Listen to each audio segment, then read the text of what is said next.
Bom, a paz do Senhor para todos os amigos e alunos da Escola Bíblica Dominical, para todos. Eu sou o professor Ricardo, estou mais uma vez juntamente com vocês para estarmos estudando mais uma lição importantíssima, né, professora? Sim. E hoje nós estaremos estudando qual é o assunto mesmo?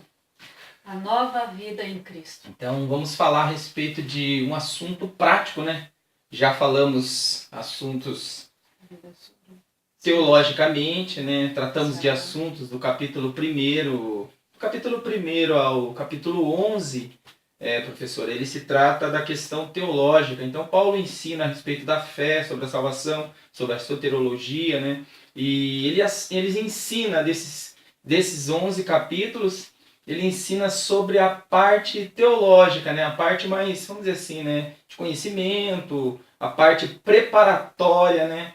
Para que eles viessem a estar preparado de uma forma mais, vamos dizer assim, mais explicativa, mais teológica. Agora, o apóstolo Paulo, ele começa a passar para eles, ensinar ele do capítulo 12 em diante, ele vai falar mais da parte prática. Então, olha só que interessante. Então, Paulo se preocupava. Ele tinha na sua mente uma forma pedagógica interessante. Primeiro ele explicava a parte mais, né, teológica, depois ele entrava na parte prática. Então hoje nós vamos estudar sobre isso, professor. Pode começar, se você quiser se apresentar. Né? A paz do Senhor para todos. O assunto, como já falamos, é a nova vida em Cristo. Texto áureo. Rogo-vos, pois, irmãos, pela compaixão de Deus, que apresentei o vosso corpo em sacrifício vivo, santo e agradável a Deus, que é o vosso culto racional. Romanos 12, 1. Verdade prática. A nova vida em Cristo consiste em viver fervorosamente a vitória da cruz. Olha só, interessante. A nova vida em Cristo consiste em viver de uma forma fervorosamente, né? Então, como um texto diz, né? Ele fala a respeito, acho que é Abacuque, né, se eu não me engano, Abacuque capítulo 3, se não me falha a memória, ele fala a respeito do avivamento, ele fala: "Viva, Senhor, a sua obra, no meio dos anos a notifica". Então, olha só que importante, a necessidade da vida fervorosa ou do avivamento, né, na vida, é uma questão de princípios, né, de ter esse avivamento na vida para que a sua vida não venha a entrar aí numa decadência espiritual. Então é necessário que haja um avivamento. Então o profeta Abacuque, ele ora a respeito do avivamento, a respeito: "Aviva, Senhor, a tua obra, no meio dos anos a notifica". Então há necessidade do avivamento para que a nossa vida, a nova vida consista em fervor, em espiritualidade, né? E vitória também, né? Porque não há vitória sem você estar com a vida espiritual em dia com Cristo. Pode continuar, professor. Leitura bíblica em classe. Rogo-vos, pois, irmãos, pela compaixão de Deus, que apresentei-vos o vosso corpo em sacrifício vivo, santo e agradável a Deus, que é o vosso culto racional.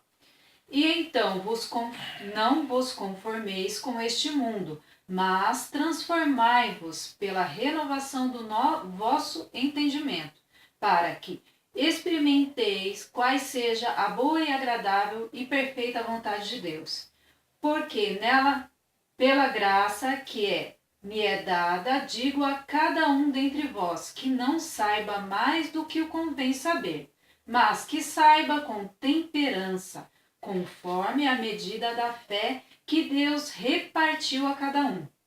Porque assim como em um corpo temos muitos membros, e nem todos os membros têm a mesma operação, assim nós, que somos muitos, somos um só corpo em Cristo, mas individualmente somos membros um dos outros. De modo que tendo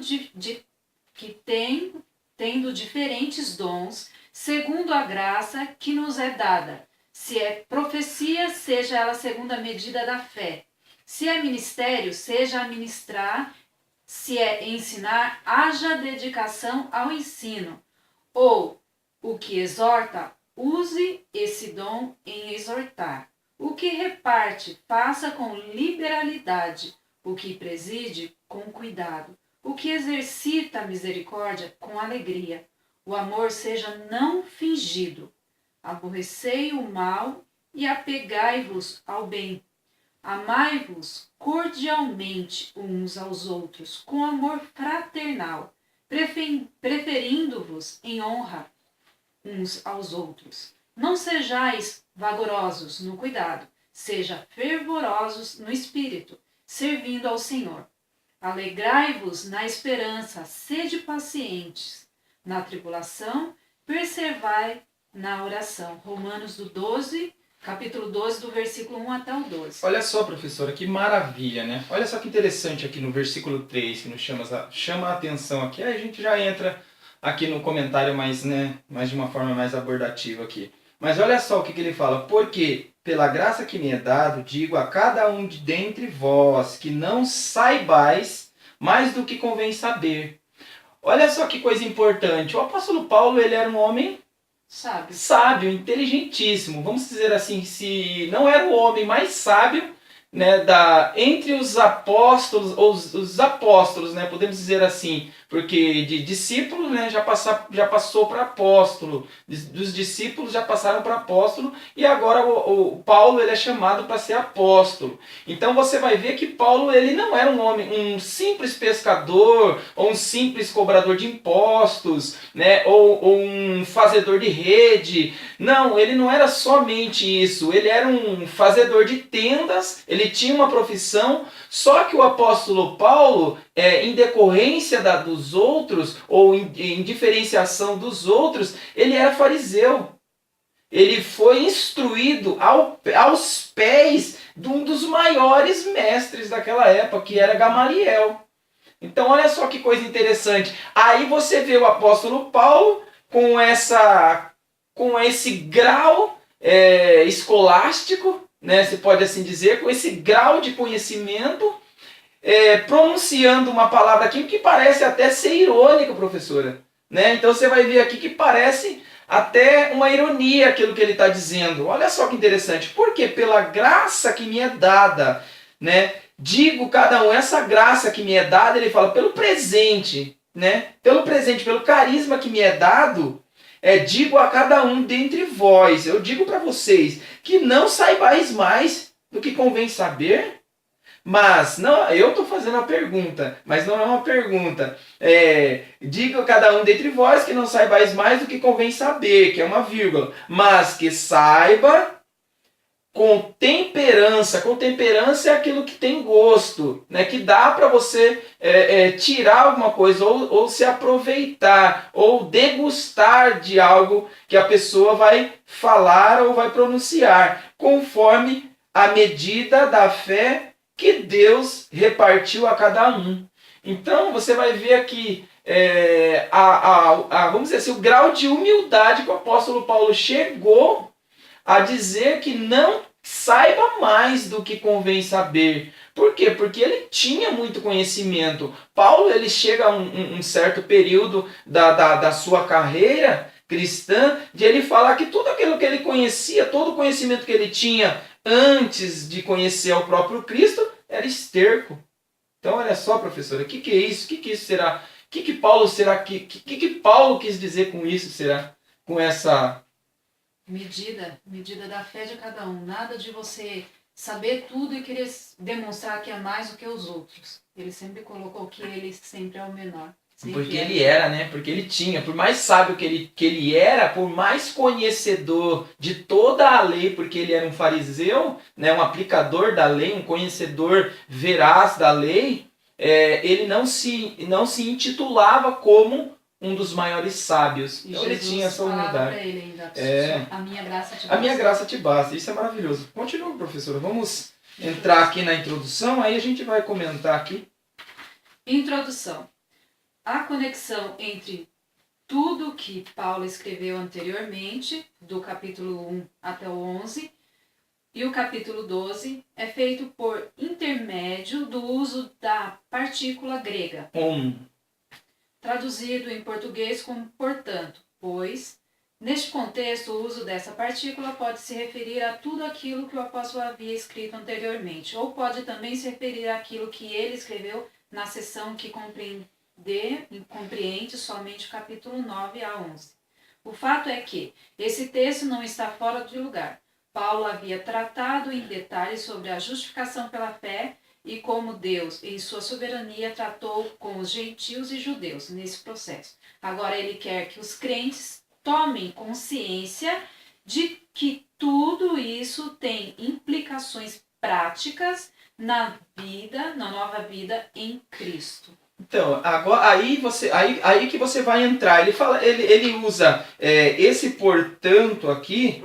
Esse portanto aqui na Bíblia. Você pode até ver aqui, ó, tá aberto aí em Romanos capítulo 12. Romanos capítulo 12 vai falar assim, ó, olha só. Na nossa Almeida e corrigida, ele não vai falar esse portanto, né? Ele vai falar na Strongers, na Bíblia da linguagem de hoje, se eu não me engano, fala, né, de outras Bíblias, mas na Bíblia, né, judaica, se eu não me engano, que eu tenho, ela vai falar a respeito esse portanto. Mas aqui ele não utiliza esse portanto. Ele fala, rogo-vos, pois. Então, aí vamos dizer assim, o que ele está querendo dizer com isso? Rogo-vos, pois. Ele está falando a respeito de tudo que ele, antes que ele tinha falado lá, portanto, esse portanto que ele utiliza, que ele né, usa aqui, portanto, rogo-vos, pois, ele está querendo dizer tudo aquilo que ele falou lá atrás, tudo aquela parte teológica que nós falamos, que nós, né, pronunciamos aqui a respeito, que Paulo primeiro ele dá uma aula teológica, né, espiritual, de salvação e tal, depois ele entra agora em ensinar a parte prática. E o significado desse rogo-vos, irmãos, aconselho-vos urgentemente por meio da compaixão de Deus. Então olha só, eu tenho uma urgência em aconselhar-vos a respeito disso. Por quê? Porque o que eu vou ensinar para vocês agora não é somente letras, não é somente falácia, não é somente verbal. Não, agora o que vocês têm que fazer, agora o que vocês vão fazer é colocar a mão na massa. Então era isso que Paulo estava querendo que eles entendessem.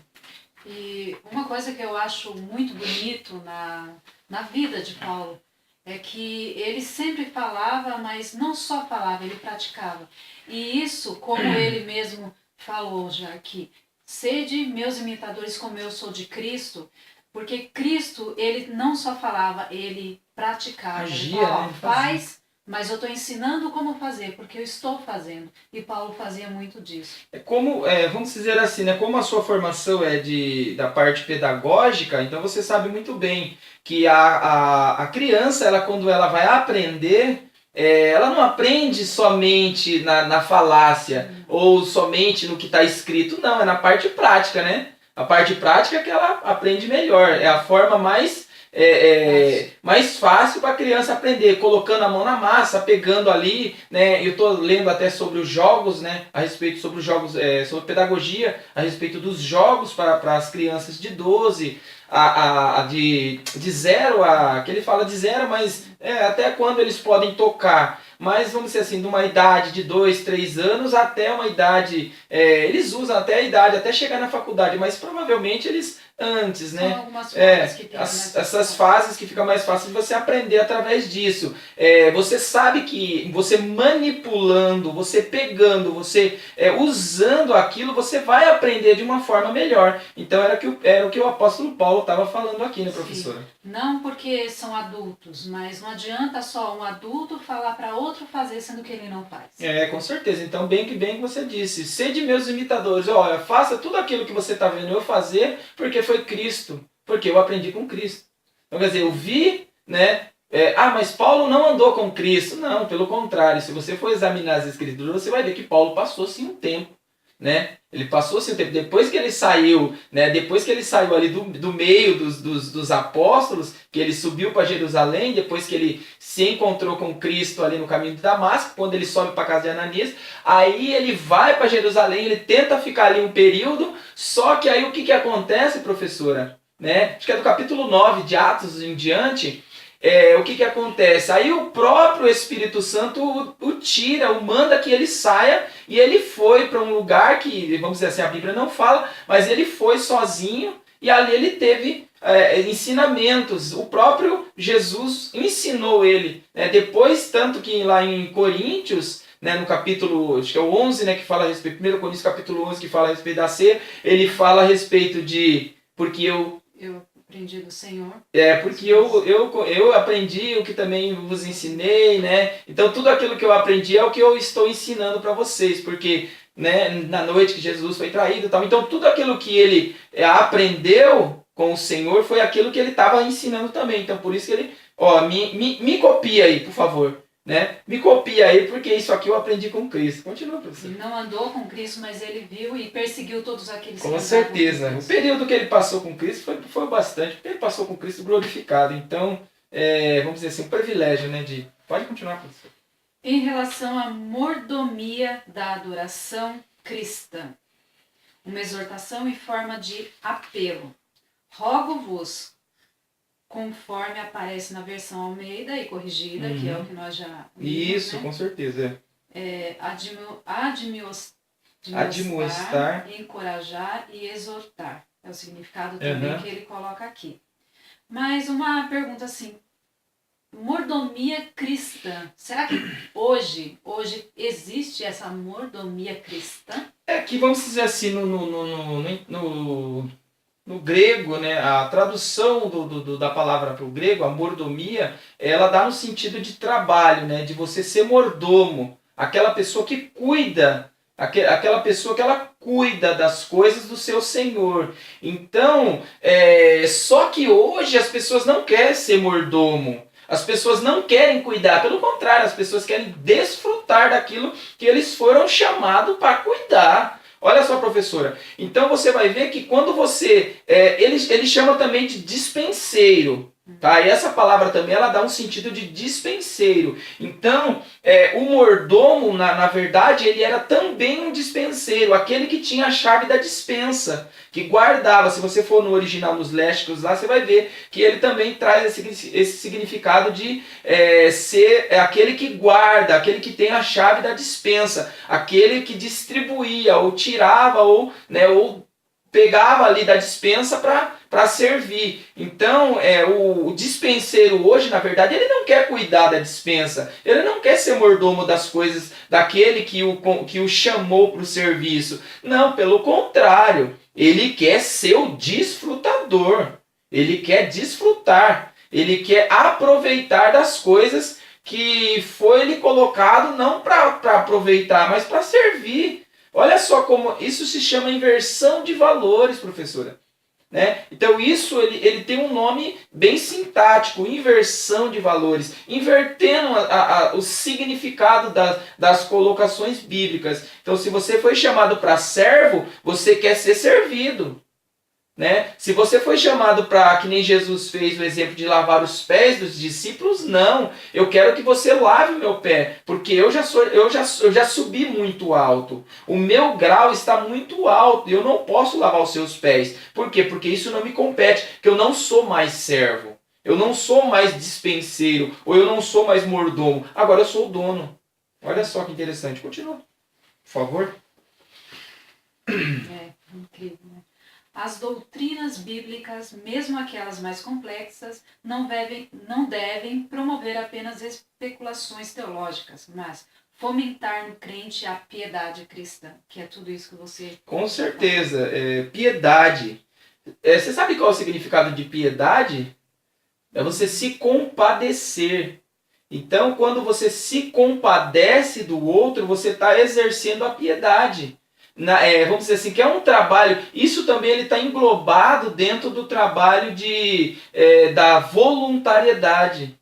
Então, quando você é voluntário, você é voluntário porque você tem piedade. Você sente essa piedade, que nem no caso, depois nós vamos entrar, mas eu já vou adiantar um pouquinho, no caso de Neemias, mas nós vamos entrar depois, na hora que nós vamos falar a respeito do amor. Mas se você vê ali a história de Neemias, você vai ver que Neemias ele sentia, mesmo sem estar onde ele na cidade dos pais deles, ele não nasceu lá, segundo os textos bíblicos. Ele não nasceu na cidade dos pais dele, lá em Jerusalém, Israel. Ele não nascera lá, mas ele sentia, era como se ele tivesse nascido. Por quê? Porque ele sentia as dores, o sofrimento. E toda vez que Hanani vinha, né, de Jerusalém, subia até onde ele estava, porque eles tinham, né, essa liberdade de vir, porque alguns foram e alguns ficaram,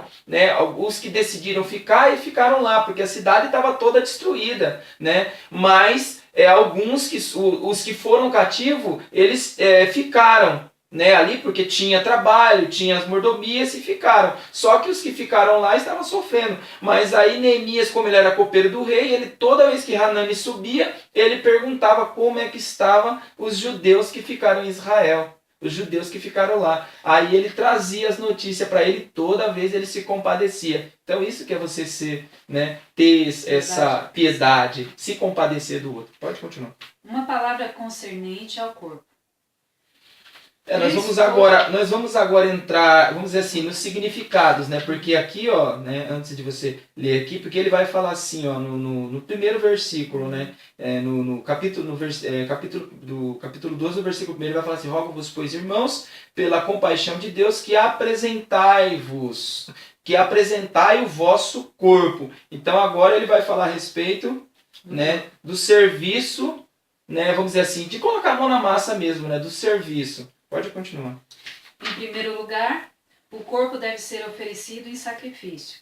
E em segundo lugar, esse sacrifício, ao contrário daquele na antiga aliança, que era o cordeiro, que tinha os sacrifícios ali. E em terceiro lugar, esse sacrifício deve ser santo. A ideia de algo que foi separado exclusivamente para o serviço de Deus. Assim fazendo, o crente terá a garantia que estará agradando a Deus na sua adoração. Ele fala aqui do corpo que deve ser, né, santo, separado e deve ser vivo e não morto. Mas assim, o corpo em sacrifício vivo, santo e agradável a Deus. Nos dias de hoje, o que seria isso? Corpo. Olha só, professora, ele não vai falar somente de você se apresentar como carne. O que Paulo está falando a respeito disso não é somente de você entrar com o seu corpo físico. Porque muitas das vezes você está dentro da igreja, isso é um fato. Tá? Isso é um fato que todo mundo, eu vou falar, mas todo mundo sabe. Aqueles que sofrem isso sabem, porque é uma verdade. Muitas pessoas entram dentro do templo hoje, mas eles entram no templo somente com o corpo físico. Então não é isso que Paulo está falando, porque você apresentar a Deus como um sacrifício vivo, não é você entrar com um corpo físico. Tá? Aí você faz um paralelo entre você entrar como um cordeiro no Antigo Testamento até na época de Cristo, que aí eu vou já explicar a respeito disso.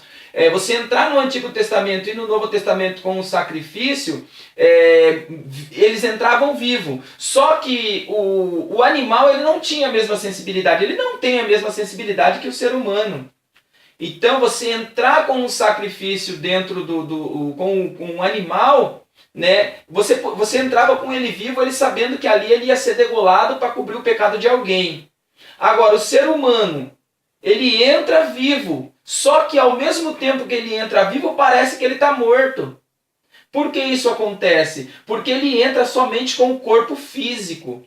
Então muitas pessoas que entram hoje nos templos evangélicos ou nas igrejas, né, porque igreja ou templo que habita Deus e igreja que habita o homem, totalmente diferente também. Então tem muitas igrejas também que são verdadeiramente são templos vazios, né? Não tem Deus, não tem a presença de Deus ali. Tem o homem, tem outras coisas, tem demônios, tem um monte de coisa, mas a presença de Deus você não encontra. Se você for ali, você pode até chorar de raiva, Você pode até chorar de alegria de ver as palhaçadas que as pessoas fazem. Você pode até chorar de muitas coisas, menos de a alegria do Espírito Santo, do poder de Deus, de ver as coisas acontecer que o Espírito Santo movimenta. Agora, olha só, as pessoas entram no templo mortas espiritualmente. Então não é você apresentar-se o seu corpo em sacrifício vivo, não é você entrar dentro da igreja, em pé, né, falando, mas ao mesmo tempo a sua mente não está ali. O seu corpo físico está, mas a sua mente ela não está. A sua mente está lá fora, está lá no mundo. Então por isso que Paulo fala, ó, entra em sacrifício vivo, agradável, santo, separado. Aí agora o paralelo que eu ia falar. Olha só que interessante. No Antigo Testamento, né, no Antigo Testamento existia o sacrifício, né? Fazia-se o sacrifício, levava-se o cordeiro, o bode, né, que era para dispensar com os pecados no deserto, mas o cordeiro, o cabrito, o boi, né, levavam e sacrificavam. Aí já no Novo Testamento tinha esses mesmos animais, mas aí tinha o pombinho, a rolinha e tal, né, oferecia em sacrifício. Aí o que acontecia? Esse derramamento de sangue ali, ele cobria o pecado. Então ele fazia com que você fosse coberto o seu pecado. Tanto que Jesus também, né? Ele foi apresentado no templo, foi feito sacrifício e tudo. Só que, vamos dizer assim, isso foi na época até, vamos dizer assim, até Jesus cumprir essa lei cerimonial. Depois da lei cerimonial, isso não tem mais a necessidade de você entrar com sacrifícios dentro do templo. Por quê? Porque agora o apóstolo Paulo, vendo tudo isso, observando tudo isso, ele vai olhar e vai falar, viu, não há necessidade mais de entrar com sacrifício dentro do templo, de oferecer sangue, de oferecer cabrito, de oferecer ovelha, de oferecer pombos. Por quê? Porque o sacrifício já foi feito. O sacrifício verdadeiro, o derramamento de sangue já foi feito. Agora, você precisa apresentar-se a Deus aprovado, como um sacrifício vivo, mas aprovado. Então, vamos dizer assim. E outra coisa, professora, o que é o sacrifício? Sacrifício antes era você apresentar uma oferta, degolar no altar, derramar o sangue. Hoje já não é mais isso. Hoje é você fazer o serviço. Então o sacrifício hoje é o serviço sacerdotal. É você prestar o serviço à obra e ser separado também. Então quer dizer, a separação e o serviço. Você se separar, né? Você se separar das coisas do pecado e fazer o serviço na obra de Deus, santo, puro e agradável a Deus. Então tudo isso ele está englobado dentro desse contexto aqui do que Paulo estava falando. Pode ir. Então, corpo, quando apresentai o vosso corpo em sacrifício. Se nós, hoje, dentro da igreja, uma pessoa que está ali dentro da igreja, apresentando o seu corpo em sacrifício, ela tem que estar de qualquer jeito, vestida de qualquer jeito, se apresentando de qualquer jeito para chamar a atenção de todos ou ali para chamar a atenção de Deus? Olha, quando você entra, né, para quem é acostumado a entrar em tribunal, você sabe que ali, né, quando você entra na sala de um juiz, na sala de um promotor, você tem que apresentar-se bem, de uma forma que não chame a atenção, que não vai escandalizar o ambiente que você está, porque ali é um ambiente que rege ali aquele lugar a lei. Então ali tem que haver um respeito, né? Um respeito e um pudor. Então, só que você vai se apresentar agora dentro da casa de Deus, diante do Rei dos Reis, Senhor dos Senhores, que está sobre toda a autoridade, todo o poder, que é regente do universo, que toda a lei, toda a majestade, tudo está nas suas mãos. Aí você vai apresentar-se diante dele de qualquer maneira? Então é mais fácil você se apresentar num juiz, de um promotor, ou que seja, né, de um desembargador, de um que seja aqui na terra, ou de um policial aqui na terra, de uma forma educada, de uma forma composta. Agora, dentro da casa de Deus, você vai se apresentar da forma que você quiser? Então é um pouco fora de lógica, né? O sacrifício. E o sacrifício? Cadê o sacrifício vivo e agradável? Viu? O que é agradável? Cada um tem que olhar para si mesmo e ver o que é agradável a Deus. Com certeza, Não. muitas das vezes você quer agradar-se Sim. à sua própria carne. É o que o apóstolo Paulo fala. As coisas que eu quero fazer, né? O bem que eu quero fazer, se eu não faço, olha, isso me agrada, o mal. Então isso eu vou fazer porque isso me agrada. Mas aquilo que agrada ao Espírito Santo é o que eu não quero fazer. Por que não me agrada? Pode continuar, professor. Uma palavra concernente à mente. O nosso corpo deve ser ofertado em sacrifício vivo a Deus. Da mesma forma, nossa mente também precisa ser. Para que a adoração seja verdadeira, ela precisa ser realizada por pessoas com a mente transformada. O que seria isso? Já falamos agora do corpo e a mente transformada. O que seria uma mente transformada? Olha, é o texto Romanos 12, 2. 1 Coríntios 2, verso 16, né? Também, Romanos 12. Mas em Coríntios, lê para nós Coríntios. 1 Coríntios capítulo 2, verso 16. O que diz aí? Aí nós vamos entender. 2,16? Isso, 2 verso 16. Porque quem conheceu a mente do Senhor para que possa instruí-lo? Mas nós temos a mente de Cristo. Agora olha só, professora. Paulo ele está tratando agora aqui a respeito vamos dizer assim, de você, aqui ó, e não vos conformeis, né? E não vos conformeis com este mundo, mas transformai-vos pela renovação do vosso entendimento. Agora, como você vai conseguir transformar, né? Como você vai conseguir transformar o seu entendimento? Como você vai ter o seu entendimento transformado se a sua mente ela é carnal? Como você vai conseguir compreender o intento do Senhor? Volta comigo aí, Romanos capítulo 11. Romanos capítulo 11, verso, que ele falou a profundidade 12, né? Se eu não me engano, Romanos 11. Lê para nós, aí nós vamos entender agora. O que Paulo estava querendo dizer aqui? Ó profundidade das riquezas, tanto da sabedoria como da ciência de Deus. Quão insondáveis são os teus juízos, e quão inescrutáveis os teus caminhos. Porque quem compreendeu o intento do Senhor? Ou quem foi seu conselheiro? Ou quem lhe deu primeiro a ele, para que lhe seja recompensado? Porque dele, por ele e para ele são todas as coisas. Glória, pois, ele eternamente. Amém. Então, olha só, professora. Paulo acaba de falar a respeito das grandezas. Então, Paulo ele dá uma aula aqui a respeito das grandezas do Senhor. Ele vai falar assim, ó,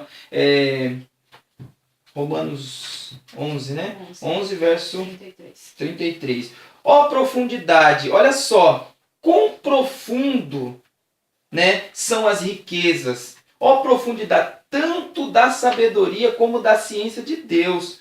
Quão insondáveis são os seus juízos e quão inescrutáveis os seus caminhos. Então, aí você vai ver. Agora, como nós podemos entrar na presença de Deus? Como nós podemos apresentar um culto a Deus racional se nós não temos a mente de Cristo, se nós temos uma mente carnal? Porque a mente carnal, ela pensa as coisas carnais, né? O que faz com que o homem entenda, compreenda, é a sua mente. É a mente que faz com que o homem compreenda as coisas. É através do seu intelecto que o homem consegue compreender.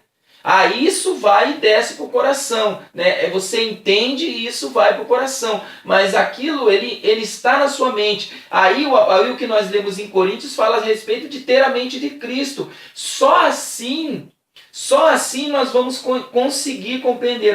Através do culto racional a Deus, conseguimos transformar nossa vida pela renovação do nosso entendimento. Então, olha só, é só através disso. É só através do culto racional, o culto com raciocínio, o culto com inteligência, o culto com sabedoria, o culto com intelecto. Só dessa forma nós podemos entender, nós podemos compreender o intento do Senhor. Foi o que Paulo diz aí em Romanos, no capítulo 11, verso 23. Quem pôde entender ou quem pôde compreender os intentos do Senhor? Quem foi que aconselhou ele? Né? Aí, só assim podemos experimentar a boa e agradável e perfeita vontade de Deus. Isso só acontece quando temos a mente de Cristo. Então é só dessa forma, professora. É só dessa forma que nós podemos compreender e ter, é só através de termos a mente de Cristo, sermos transformados não somente agora o corpo, mas também a nossa mente. Continua. Então essa nova vida em Cristo exige que apresentai o vosso corpo, a mente em sacrifício. Com certeza.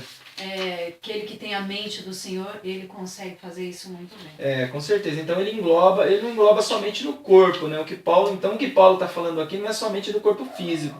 Ele está falando no corpo físico e no espiritual também, né? Na alma, que é o intelecto do ser humano. Então engloba esses dois pontos aí. Pode continuar. Em relação à mordomia do exercício dos dons, exercitá-los com moderação e humildade. Aqui ele vai falar dos dons, para que cada um venha exercitar com humildade, com sabedoria. Você poderia explicar como exercitar esses dons, assim, com sabedoria e com humildade? Olha, professora, vamos dizer assim, você sabe que o dom ele é algo que, vamos dizer assim, ela é uma graça, né? É algo que é dado gratuitamente. Não existe curso para você receber dom, não existe curso para você ser profeta, não existe curso para você falar em língua, não existe faculdade para você ser usado na palavra ou você ser um profeta, porque existe dois tipos de profeta que nós vamos comentar, né? Dois tipos de profeta: aquele que profetiza, que é usado no dom de profecia, e aquele que é usado no dom da palavra, que também é a profecia, que é a profecia maior. Então, vamos dizer assim, quando você utiliza isso dado de graça, porque o dom ele é um presente, ele é uma graça alcançada, é um presente voluntário gratuito de Deus para com o ser humano, aí você consegue começar a compreender, você consegue entender qual é a finalidade de você ter esses dons. Porque não é, vamos dizer assim, não é que você é merecedor, que você é capaz, ou que você tem faculdades, que você tem formações acadêmicas, que você é pós-graduado, ou você é doutorado, pós-doutorado, mestrado, pós-mestrado, que você é merecedor de ter o dom da palavra. Você pode até conhecer a letra.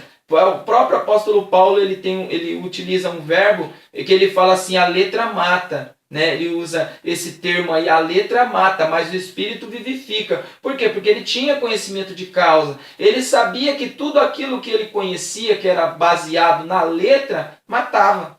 Né? Que era baseado na lei, ele trazia morte física. Mas aquilo que era baseado no espírito, que era através do Logos, que era Cristo, que era a palavra encarnada, ele sabia que isso trazia vida. Então há dois grandes lacunas aí dentro disso: conhecimento humano e conhecimento espiritual. Então os dons espirituais dados como presente de Deus para o homem, isso traz vida, isso traz humildade, simplicidade. Agora, quando você utiliza para o seu bel prazer, aí você já perdeu a graça. Qual que seria o propósito dessa distribuição de dons para toda a igreja? Olha só, Paulo ele vai utilizar até em Romanos mesmo, em Coríntios também, ele vai falar a respeito do corpo, né? Ele fala a respeito do corpo físico. Então ele dá uma aula de anatomia de uma forma espetacular.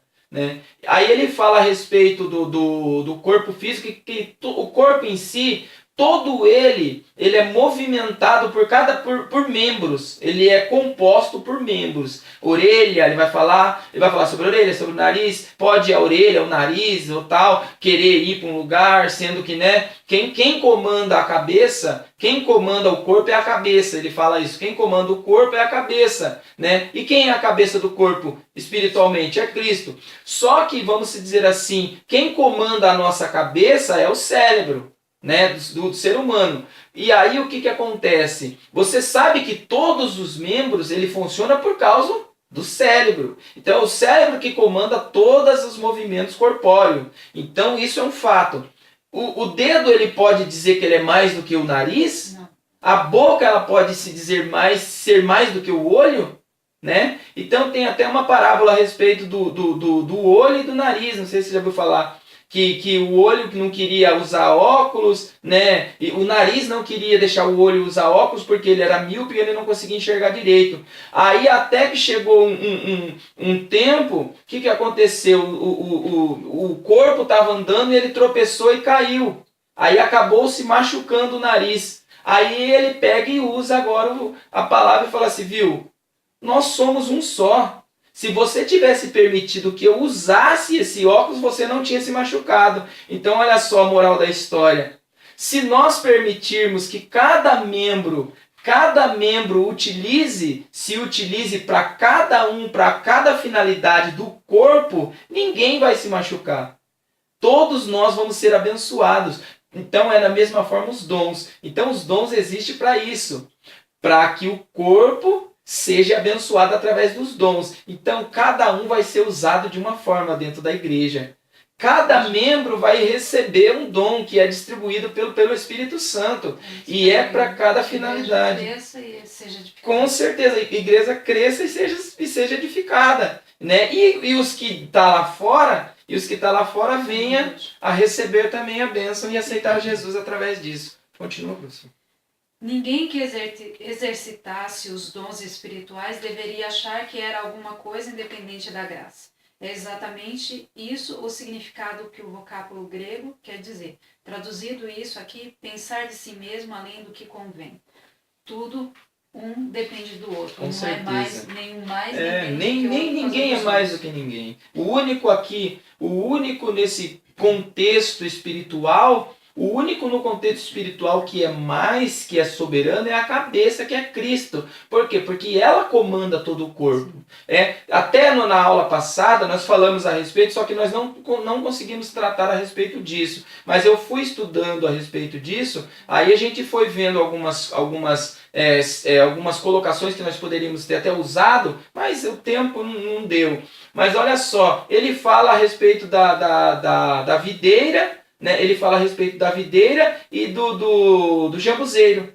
Né? Paulo fala isso na lição passada a respeito da videira e do jambuzeiro. Aí ele vai falar a respeito do enxerto. Nós que éramos jambuzeiros bravos, tirados do original, fomos plantados. Fomos introduzidos ou enxertados na figueira. A figueira era Israel? Não, a figueira era Cristo. Só que muitos não compreenderam, acharam que a figueira era Israel. Eu já vi muitos teólogos até falando que a figueira, Israel é a figueira. Não, Israel não é a figueira. Quem é a figueira é Cristo. E nós fomos enxertados na oliveira, né? Na oliveira, quer dizer, ele fala a respeito da oliveira e do jambuzeiro, que é a mesma coisa. A oliveira e o jambuzeiro são a mesma coisa. Só que a diferença da oliveira pro jambuzeiro é que a oliveira é a planta, né, natural que dá o azeite, né, que dá ali as azeitonas que faz o azeite. Só que o jambuzeiro ele é uma vamos dizer assim, do mato, né? Ele é uma do mato ali que você, né, não é boa, o fruto dele não é bom para fazer o azeite, mas ele é silvestre, ele é achado nas montanhas. Só que quando você faz o enxerto em Cristo, né? Quando você faz o enxerto em Cristo, você vai ver que ela se torna uma parte ali, né, dessa árvore. Então, viu, Olha só que coisa interessante. Nós fomos enxertados, nós fomos colocados no lugar, né, nos ramos, no lugar dos ramos originais. Aí a Paulo até usa o texto, ele fala assim, ó, viu, não é porque vocês foram enxertados, né, no lugar, né, aqui da videira, né, da videira que vocês são melhor do que elas, né? Não é porque vocês foram colocados no lugar da videira, da oliveira, que vocês são melhor do que ela, né? Vocês foram enxertados na oliveira, mas vocês não são melhor do que ela. Olha só, se ele não poupou os galhos originais, que derá vocês, que são os jambuzeiros, que era jambuzeiro, que foi enxertado. Então é maravilhoso. Paulo dá uma aula aí de... né? Vamos continuar, professora. Os dons são diversos, assim como diversos são os membros do corpo. Não existe um corpo formado somente por um membro. Da mesma forma, o Senhor não quer que os dons operem através de uma única pessoa. Todos têm seu lugar no corpo de Cristo.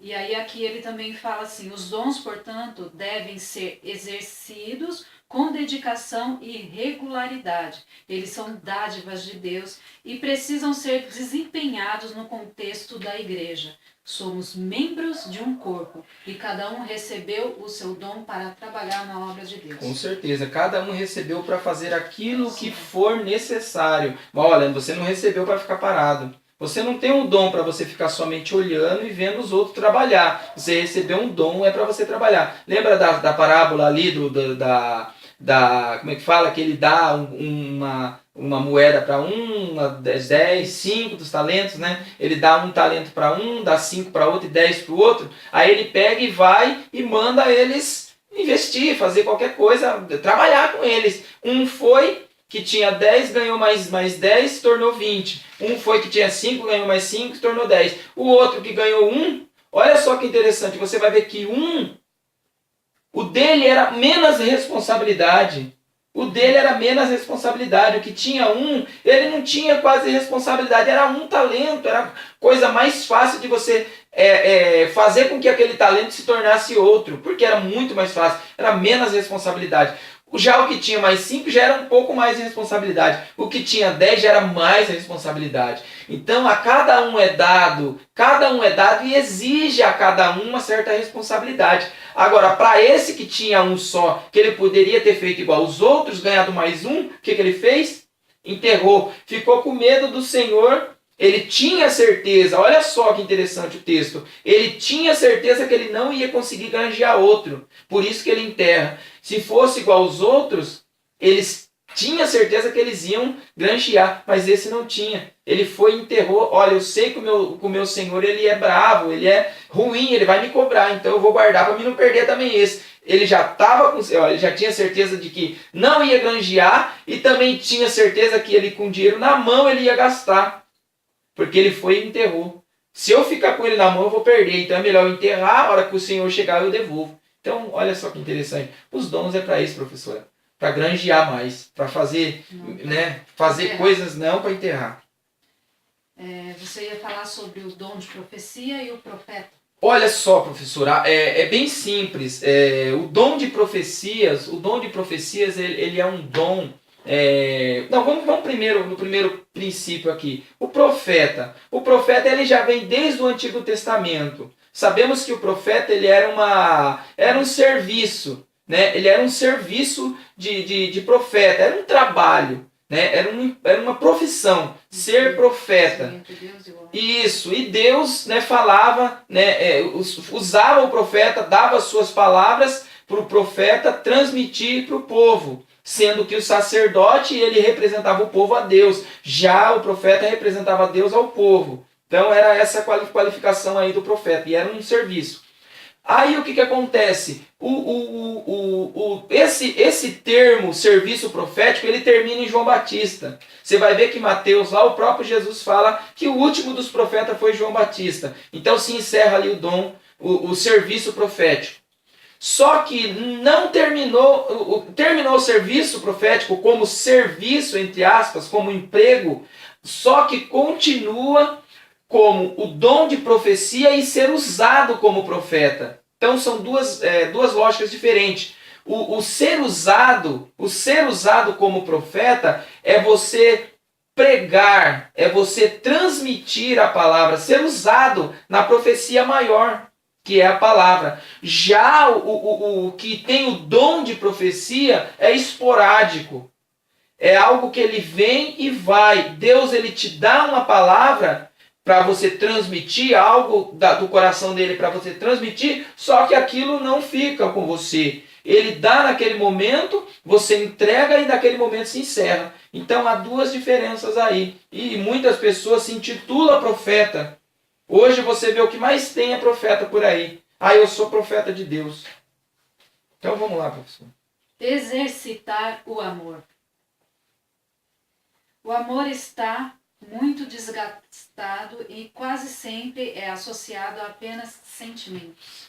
Olha, professora, vamos falar esse termo aqui, esse texto, esse termo aí, eu quero entrar aqui na Bíblia, né? E rapidinho, eu acho que o tempo já está quase, né? O tempo já está quase. O amor jamais pode ser algo fingido. Uhum. Mas olha só, professora, vamos entrar aqui na Bíblia, Coríntios, capítulo da excelência, supremacia da excelência da caridade. Porque esse é o termo aqui usado no grego é o mesmo termo aqui usado em Coríntios. Que ele fala o amor não seja fingido. Aborrecei o mal e apegai-vos ao bem. Então, olha só, é o mesmo termo, né, usado aí, é usado aqui. Até mesmo eu procurando no Léxico, né, e no Vini também, ele fala, no dicionário Vini, ele fala também a respeito disso. Que é o mesmo termo usado, tanto do Romanos aqui, como aqui em Coríntios, 1 Coríntios capítulo 3. Ele fala assim, ó, ainda que eu falasse a língua dos homens e dos anjos e não tivesse amor. Só que ele não usa o amor aqui, ele usa a caridade, que é caritas. Essa caridade aqui, que nem ele fala aí, não é uma falácia, porque ele fala que esse termo amor vamos dizer assim, no mundo, nesse século, em alguns séculos, vamos não só colocar nesse, mas em alguns séculos para cá, tem sido um amor fingido. Tem sido somente verbalizado, porque falar eu te amo, colocar em outdoor, colocar em placa em carro, colocar nas costas, tatuar no braço, tatuar no pescoço, né? Eu te amo, ou um coração simbolizando amor, tá muito fácil, tá muito simples.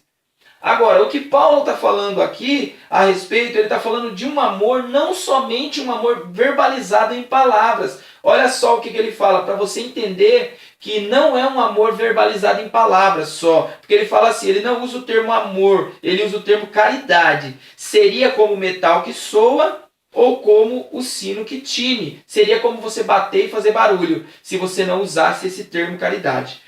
E ainda que eu tivesse, agora ele vai falar o que é a caridade. Ainda que eu tivesse o dom de profecia e conhecesse todos os mistérios e toda a ciência, e ainda que tivesse toda a fé, de maneira tal que transportasse os montes e não tivesse a caridade, nada disso seria, ou nada seria.